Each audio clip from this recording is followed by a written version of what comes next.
మీరు వరి పండించండి, రాష్ట్ర ప్రభుత్వం కొనుగోలు చేస్తుంది. చివరి గింజ వరకు కొనే బాధ్యత మా ప్రభుత్వం తీసుకుంటుంది. ఎందుకంటే ఆనాడు ఇందిరమ్మ రాజ్యంలో సోనియా గాంధీ గారు కనీసం మద్దతు ధరను తీసుకొచ్చి రైతు పండించిన పంటకు దళారుల చేతిలో మోసపోకుండా ఈరోజు కనీసం మద్దతు ధర అందించి రైతు పండించిన పంట కొనుగోలు చేసే బాధ్యత మాది అని చెప్పి ఈరోజు కాంగ్రెస్ ప్రభుత్వం మీ ముందు నిలబడి మొదటి విడతగా పంట కొనుగోలు చేసినాం. రెండవ విడతకు వచ్చినప్పుడు నేను చెప్పిన పెద్దలు ఉత్తమ్ కుమార్ రెడ్డి గారితో మాట్లాడి, అన్న దొడ్డు బియ్యం తింటలేరు, ఈరోజు గ్రామాలలో చైతన్యం వచ్చింది.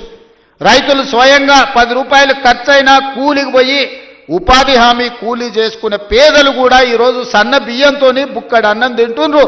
సన్న బియ్యం మనం ఇవ్వాలి. సన్న బియ్యం ఇవ్వాలి అంటే మన రైతులు సన్న వడ్లు పండించాలి.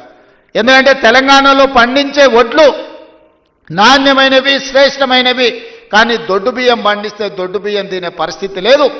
మనము రేషన్ షాపులలో దొడ్డు బియ్యం ఇస్తే మళ్ళీ తిరిగి మిల్లర్లు కొంటుర్రు, లేకపోతే కోళ్ళ దానాకు పోతున్నాయి. దొడ్డు బియ్యం ఇవ్వద్దు, సన్న బియ్యం ఇవ్వాలి అని నేను చెప్పిన. మరి ఏం చేయాలి? సన్న బియ్యం ఇవ్వాలి అని అంటే నేను చెప్పిన, మీరు రైతులకు విజ్ఞప్తి చేయండి. నేను చేస్తా, మీరు చేయండి. ఉప ముఖ్యమంత్రి గారు చేస్తారు, వ్యవసాయ శాఖ మంత్రి గారు చెప్తారు. రైతులకు సన్న వడ్లు పండిస్తే 500 రూపాయల బోనస్ ఇచ్చి ఆ వడ్లను కొంటాము. మాది బాధ్యత అని అంటే నమ్మకంగా, విశ్వాసంగా తెలంగాణ రాష్ట్రంలో పండించిన పంటలో 60% పోయినసారి సన్న వడ్లు మీరు పండిస్తే ఆ సన్న వడ్లను కొన్ని సన్న బియ్యం చేసి ఇవాళ పేదోళ్లకు సన్న బియ్యం రేషన్ షాపులలో పంచుతున్న మాట వాస్తవం కాదా? 6,40,000 కుటుంబాలు ఈరోజు రైతు వేదికలలో ఉన్నారు. ఇవాళ మా అక్కలీడికి వచ్చిండ్రు, రైతులు మాట్లాడినరు, మా ఆడబిడ్డలు మాట్లాడినరు. ఇవాళ పిల్లలకు రేషన్ షాపుల్లో మా ప్రభుత్వం ఇస్తున్న సన్న బియ్యంతో అన్నం పెడుతున్నారా లేదా ఒకసారి ఆలోచన చెయ్యండి. ఇవాళ మా రైతాంగానికి నేను ధన్యవాదాలు చెప్పదలుచుకున్నా.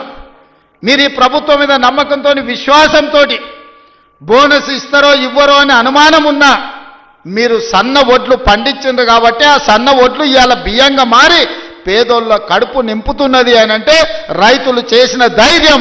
అందుకే మీరు పండించిన సన్న వడ్లకు 500 రూపాయల బోనస్ ఇచ్చి కొనుగోలు చేసినాం. ఇవాళ ధైర్యంగా నిటారుగా నిలబడి తెలంగాణ రాష్ట్రం నెంబర్ 1 వడ్లు పండించడంలో ఒక్క సంవత్సరంలో 2,80,00,000 మెట్రిక్ టన్నుల వడ్లు పండించి దేశంలోనే మొదటి స్థానంలో, ఒకనాడు ఆంధ్రప్రదేశ్, పంజాబ్ మొదటి స్థానంలో ఉంటే ఇవాళ తెలంగాణ రాష్ట్రం వరి పండించడంలో మొదటి స్థానంలో ఉంది. అందులో సన్న వడ్లు పండించడంలో మనం మొదటి స్థానంలో ఉన్నాం. ఇవాళ మన రైతుల శ్రమ ఊరిక పోలే.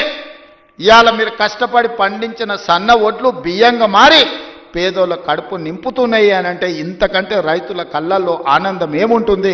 తెలంగాణ రాష్ట్ర ముఖ్యమంత్రిగా, మీ సోదరుడిగా ఇంతకంటే విజయం ఏముంటుందని చెప్పి నేను ఈ సందర్భంగా మిత్రులారా మిమ్మల్ని అడుగుతున్నా.